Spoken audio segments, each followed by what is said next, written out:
It's Red Eye Radio. Gary McNamara and Eric Harley talk about everything from politics to social issues and news of the day. Whether you're up late or you're just starting your day, welcome to the show. From the Uniden America Studios, this is Red Eye Radio. All across the USA and around the planet. He's Eric Harley and I'm Gary McNamara. You know, we can't forget that it was also, it was announced yesterday, I think it was somebody in New Hampshire, says that Chris Christie will also be announcing that he is running. And Larry Elder is also in it, too. Why, hello there, Chris Christie. I forgot you were there. Yeah. You may go now. Leave the gun. Oh, man. Val Kilmer. It's only because Chris Christie said recently that he'll be the nominee. Yes, he did. You know, we were talking about DeSantis announcing next week and what the fight was going to be, and then I just started scanning the top of the hour, and the number one story on Fox is Tim Scott's going to spend $6 million on just before Iowa and New Hampshire. Mm-hmm. Just in Iowa and New Hampshire, $6 million. Yeah. So. Yeah. This is going to be fascinating. I think you had it. When DeSantis announces next week, what's the fundraising going to look like? And 2 weeks later, what are the polling numbers going to look like? I don't think DeSantis can announce and then disappear. No. Well, and the thing about, being a current governor is that he likely won't. But in terms of the campaign, he's going to have to be very, very busy. It'll be the summer of fundraising, the summer of money, because you do have to. I mean, he's already courting the donors. We know that. Trump has already been doing that. He did that in New Hampshire and North or South Carolina a few months ago, and now. At the beginning of this year, Trump had a war chest of $120 million, roughly. I don't know what of that is left, but I would have to say most of it, probably. And that's a really good head start. But it's a really bad place to be in if the money isn't flowing in your direction, except for grassroots, from that point forward. If the money is drying up, you'll blow through that $120 million fairly quickly. You're going to need, most estimates, close to 10 times that amount to get to the White House ultimately. But to get to the primary, you're going to need, probably going to need about half of it, or $500 million. So 5 times that amount. And, that's where it makes a difference. And that's what you do. You build that war chest now, and then you put those ads in, in this third quarter or the fourth quarter, rather, of this year, gearing up for those actual state elections during the GOP primary. Don't know about DeSantis and what he might be able to use, what he's got available to him now, and what he might be able to use. But ultimately, you look at that flow of money, regardless of how big the war chest is for either of them at this point. It's great to have a head start, but it's also imperative that you have that flow of money from those major donors along the way. Well, from what I know, the last I know, the plan was to move a lot of the campaign money he had for governor and legally move it to president, which was over 40,000, or excuse me, 40,000. 40 million. 40,000.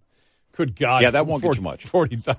That won't get you 2 TV stations in Tallahassee.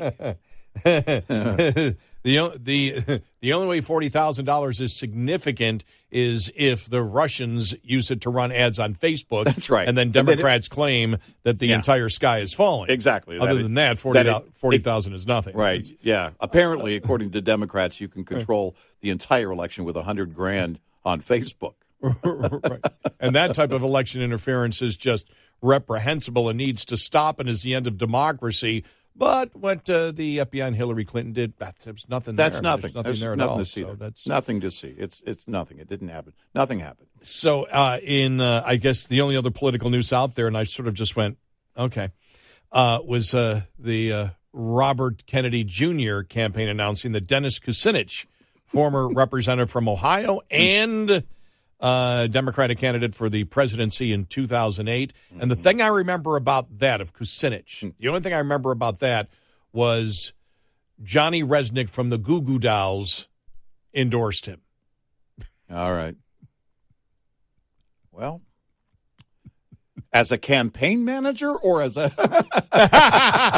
no, as the president, as his presidential choice back in in 2008. That's the only thing I really can remember about Kucinich from 2008. There wasn't really much more of that. Well, I mean, my question would be, you bring in Kucinich, wouldn't you want somebody who's been successful?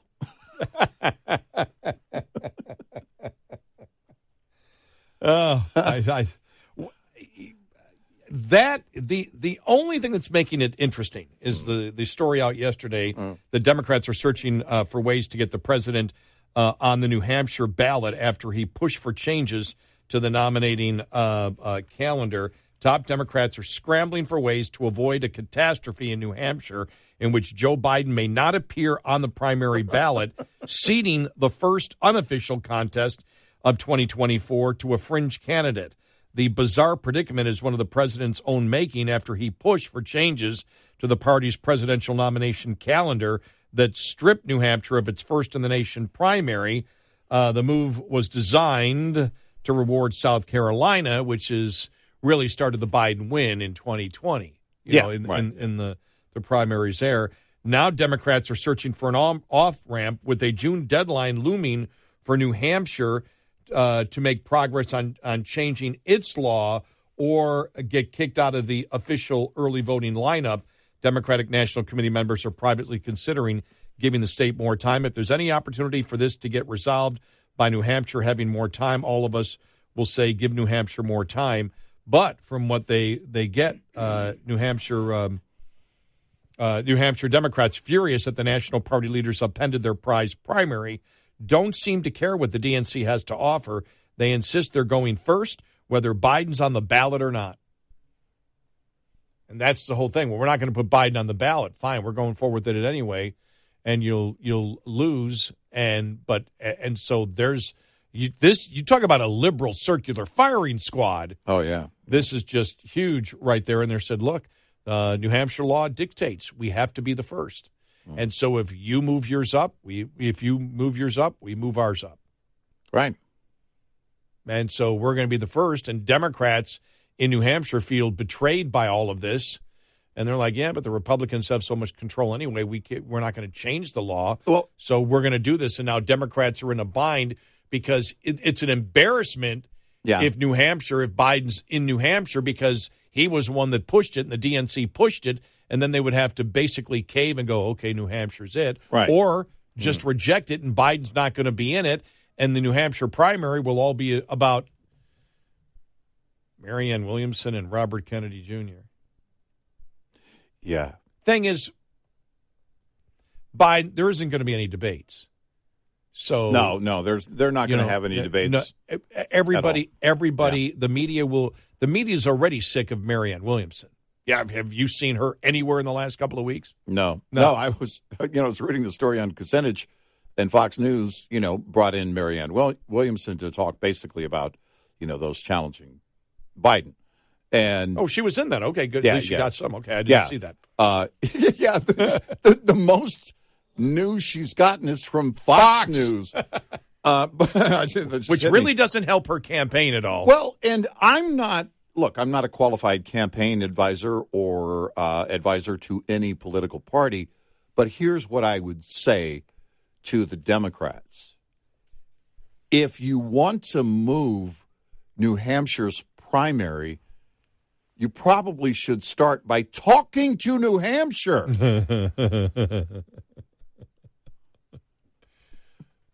But it's not going to be, the media really isn't going to cover, now they gave a little bit, but as you mentioned, Fox probably has given more time to a Robert Kennedy Jr. or a Marianne Williamson. No, actually, you probably MSNBC. That's what I've has. seen. And social media too.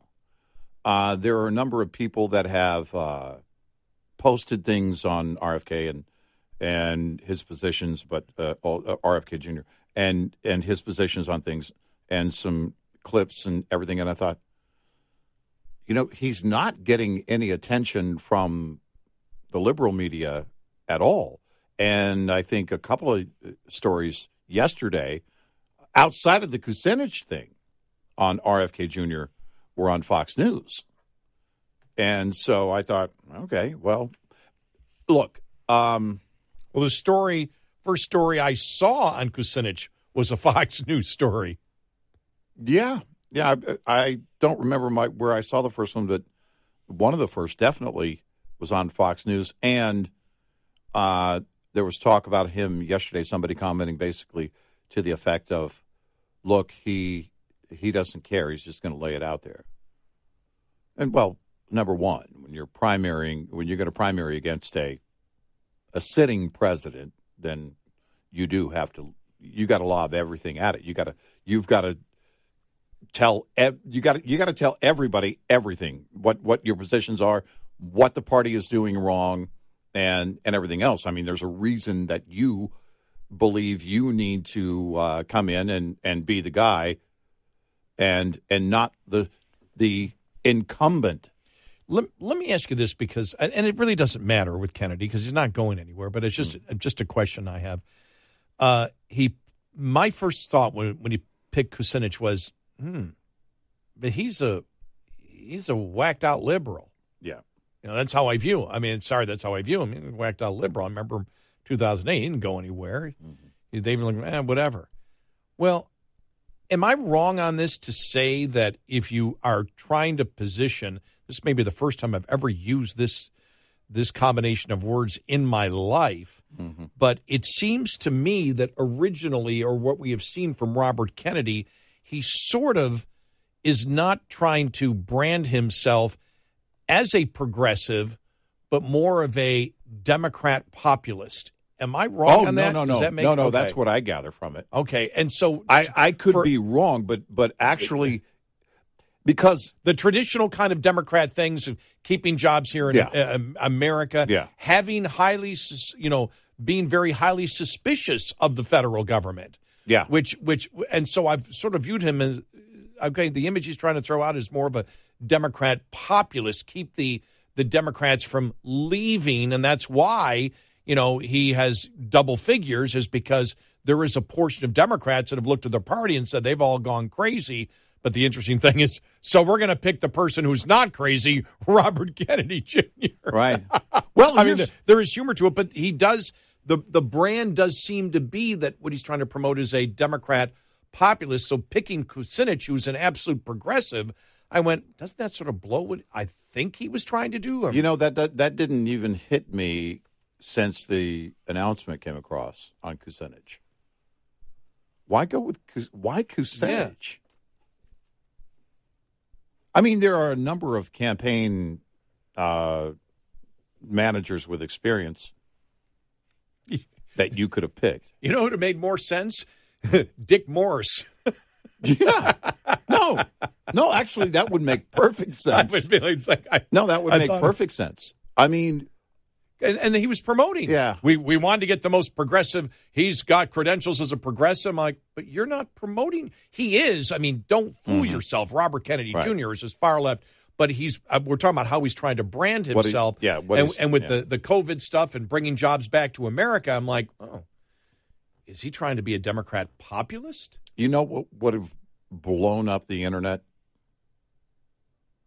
if he announced yesterday that his new campaign manager is Michael Schellenberger.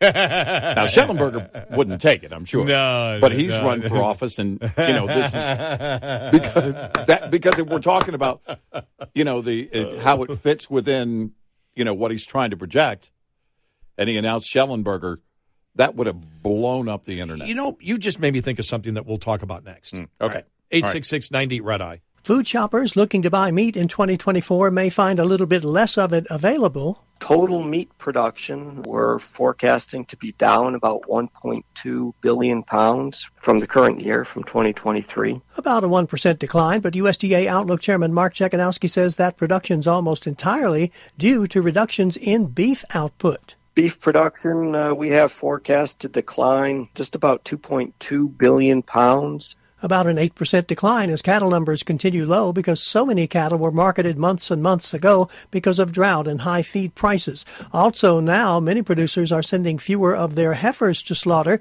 keeping more for breeding in order to eventually rebuild the beef herd. Until that happens, Mark Chekhanowski says steer prices next year could hit record highs because of both low beef and cattle supplies and continued relatively strong demand. This is Gary Crawford reporting for the U.S. Department of Agriculture. This report is made possible by Cenex Roadmaster XL Premium Diesel and Citgo Lubricants. Lines open for your calls. 866-90-RED-I on Red Eye Radio.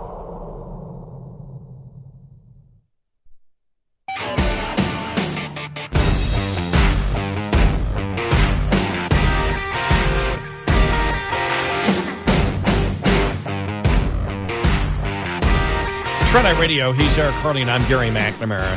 All right, you sparked a thought in my head. The thought isn't complete. Okay. But it may be at the end of all of this. At least the question would be, you mentioned when you said you were expecting, you would have said no, it would have been, no, you were expecting, it would have been something if all of a sudden the campaign manager that Robert Kennedy announced would be Michael Schellenberger. Yeah. And I just went, whoa. And you made me think of something because we had read earlier Michael Schellenberger's piece yesterday about the whistleblowers. Yeah. Think about this. What's going on when you think about Michael Schellenberger? Michael Schellenberger was people don't know, part of the Twitter files that Elon Musk put in. But you think of Elon Musk. You think of Michael Schellenberger. You think of Matt Taibbi, who was also part of the Twitter files. You think of Barry Weiss. Who else can we put? Jonathan Turley. Yeah, I was going to say Turley. Maybe even Dershowitz, even though Dershowitz is still so bragging about how he will still always vote Democrat. But all of them. I mean, he wrote the book. Get Trump. I mean, how do I know that? Because every interview he promotes it 80 times. But the fact is, they all have the same message. They're scared of hell at the Democratic Party. Yeah, they are. Everything that they see, all the abuses that they view are constitutional abuses, the censoring from Democrats, they're all liberals. They're not against liberalism. They're against the Democratic Party, who they believe has completely abandoned liberalism and has gone to fascism. Yeah, right. And they represent... because they don't stand alone. They've all come out. I mean, it's been clear where they stand. They stand for the free press. They don't want to censor. They believe we can promote and we can win. I don't need to censor any conservative. I don't need to censor any libertarian. I don't need to censor any liberal. Let them all speak, and we'll decide which is the best way to go. Right. They represent, I believe, a growing number of Democrats. But where do those Democrats go? So when you said Michael Schellenberger, that was my thought. I went, well, where do these... And the reason I said that is because I'm thinking in the back of my mind, would RFK Jr. run as an independent? I think he wouldn't be afraid of doing it, but would he actually do that? Does he believe there's enough support?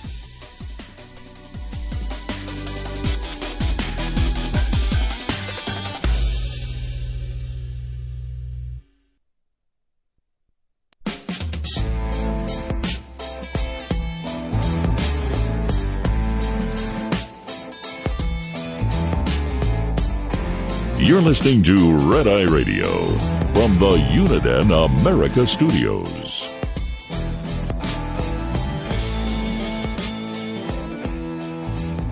It's Red Eye Radio. I'm Gary McNamara. He's Eric Harley. My point was not about Robert Kennedy Jr. It was about where the Democratic Party is going, though, with the whole Schellenberger thing. And when you look at, and that's why I brought up Elon Musk, Schellenberger, Matt Taibbi, Barry Weiss, all, Jonathan Turley and Dershowitz, just using them. And there's more out there. I'm just using them as an example. But these are all people that are scared of the Democratic Party. They're all liberals. They've been loyal liberals their entire life. They've never embraced conservatism. Now they're all demonized by the Democratic Party as being traitors. They're scared to death because they're not rejecting traditional liberalism. They believe the Democratic Party has gone from being a liberal party to a fascist party. And these are Democrats. And I guess my point is that's one of the big wild cards, I think, for future elections, is as the Democratic Party solidifies behind the fact that we are going to promote things that are insane.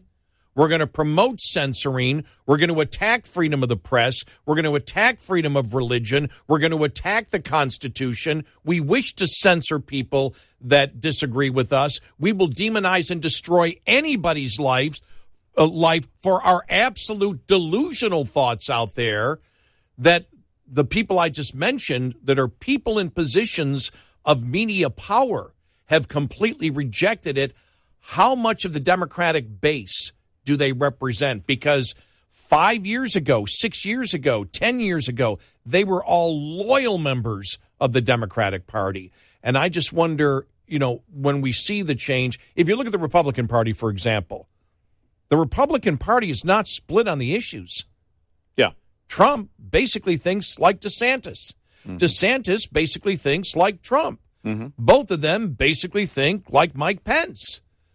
Basically think like Chris Christie or Larry Elder. But the Democratic Party on the issues has become warped. They become so warped, but the party itself has become unified on insane positions on the issues.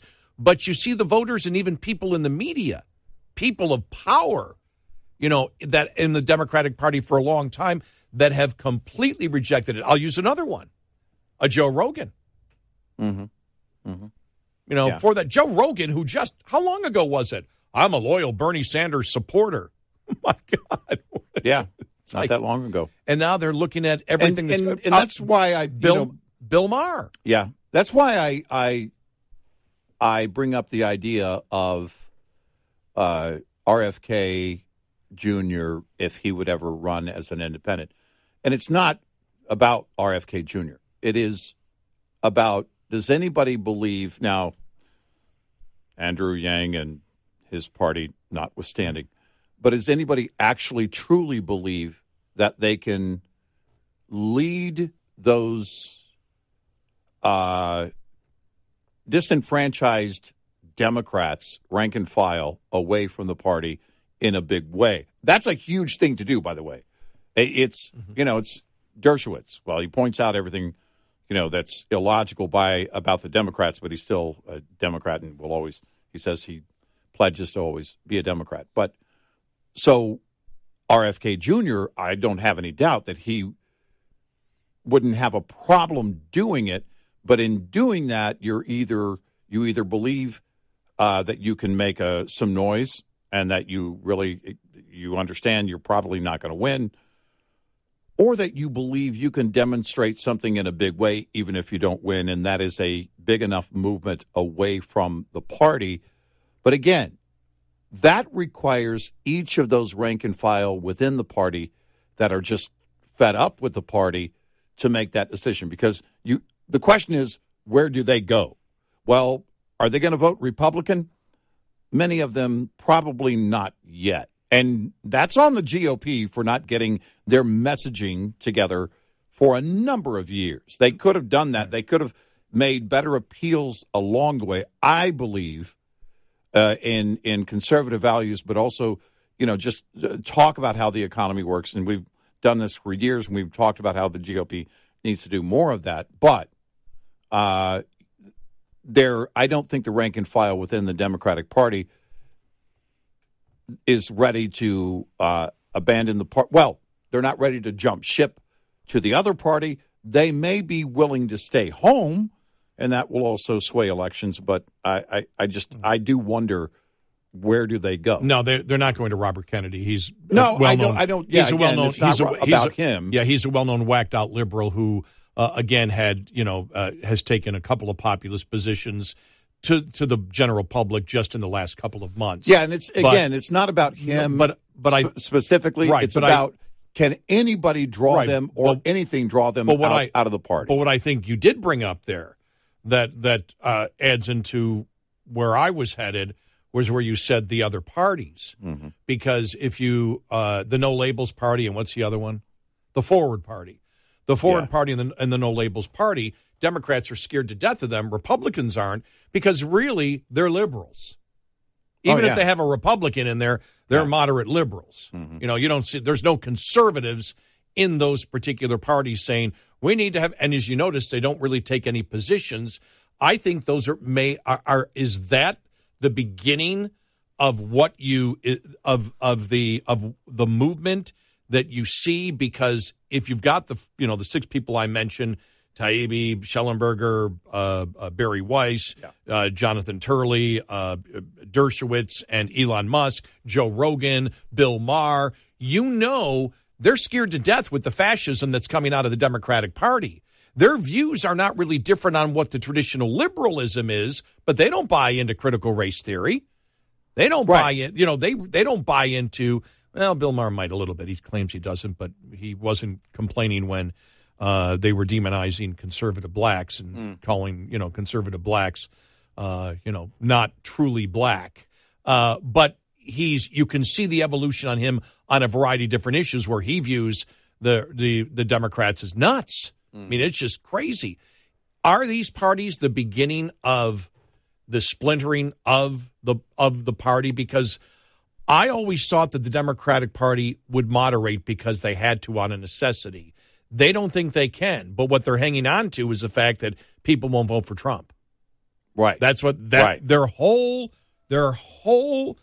political lives are based right now on that Trump will win and we can beat Trump and then we can win the Senate and the House. But long term, they cannot win because they cannot win on the issues because these people cycle in and out and they're gone. And eventually your party represents the issues and they cannot win long term on the insanity that they're promoting. Well, it's gotten back to, and you and I kind of, dismiss this and set it aside because we see it. It is cyclical. It does happen ever so often. You see from a lot of these individuals, and you mentioned the Andrew Yang's party and others where they don't take positions. But why is it that they're actually doing that? Because what they hear from people, including Joe Rogan, is, look, we can meet in the middle. You and I, when we hear those words, everybody meet in the middle. No, that always ends up being people on the right moving further left.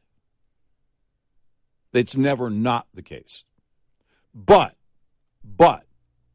politically, if you're trying to start a new party or if you're just, trying to make some noise as a liberal and set yourself apart, that's what people right now are tuning into. That's what they're responding to.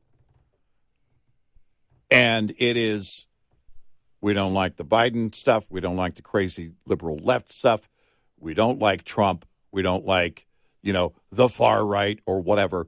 And this is it. Now, there's nothing there. There is nothing there because they're not taking any stances on issues. But they're okay with being in that life raft for the moment.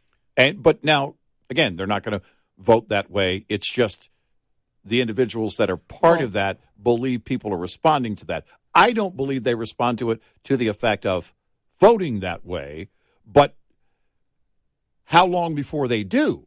Well, now you made me think about the Republicans By the way, this would be just wherever our minds drift Friday. Right. No, but I think it's just a continuing conversation that we will have, for the next couple of years. Yeah. But when you just, talked about the fact of, the independent or populists out there, I can't vote for the Republicans because they're too right wing, but I don't know about the Democrats. And so they're in that middle. But when you think about it, there isn't an issue where the Republicans are really insane on.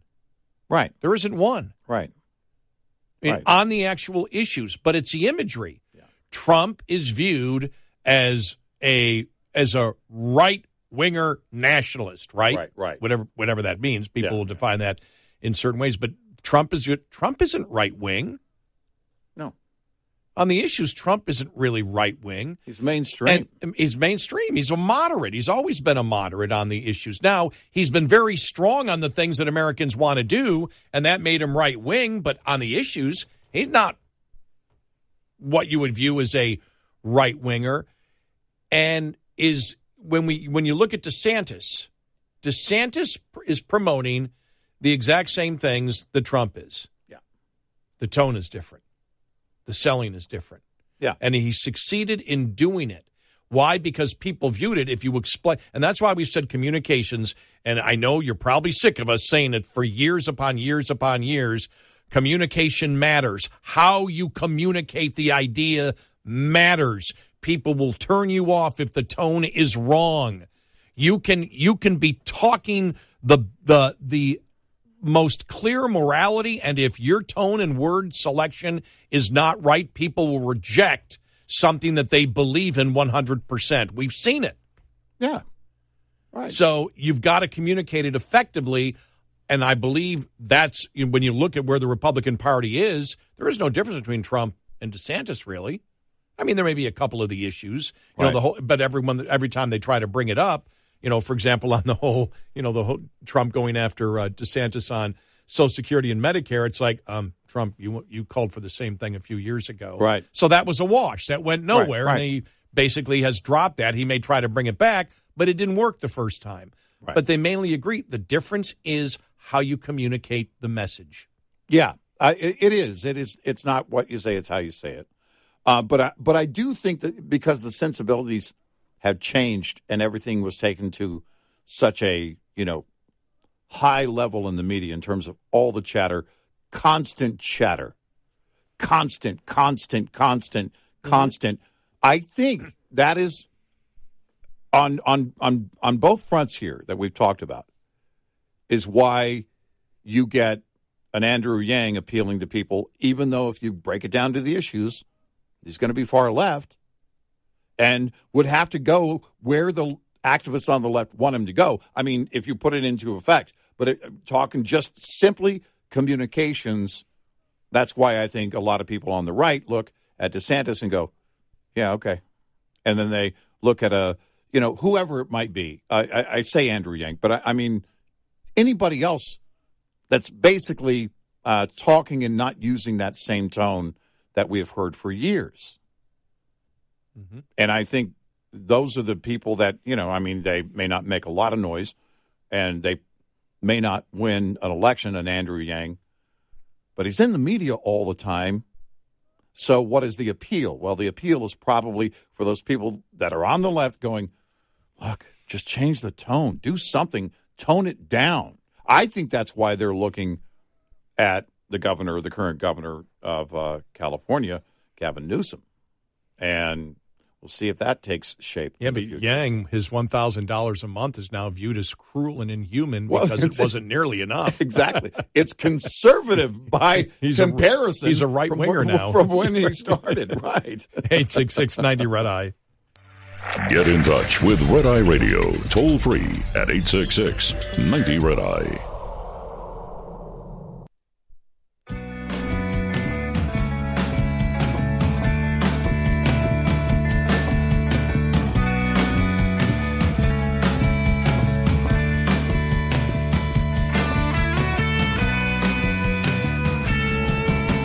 It's Red Eye Radio. Phew. He's Eric. I'm Gary. So apparently, the high-speed chase on Meghan and Harry didn't happen, Yeah, like the paparazzi was walking. Well, when the mayor came out, okay, so for those who don't know, Harry and Meghan claimed that there was a 2-hour high-speed chase in New York City Tuesday night. On Wednesday, Mayor Adams is saying, I would be shocked. Now, if this kind of activity is going on, it's wrong. We can't do that. It's unsafe for the paparazzi to do that. But I would be shocked if a 2-hour high-speed chase took place with plenty of policing experience himself, and then the media tore it apart, and then the cab driver's like, no, there was never really a threat. And they had NYPD detectives, too, that were working security with them, but it was not what they made it out to be. Oh, my God. Wow. Hey.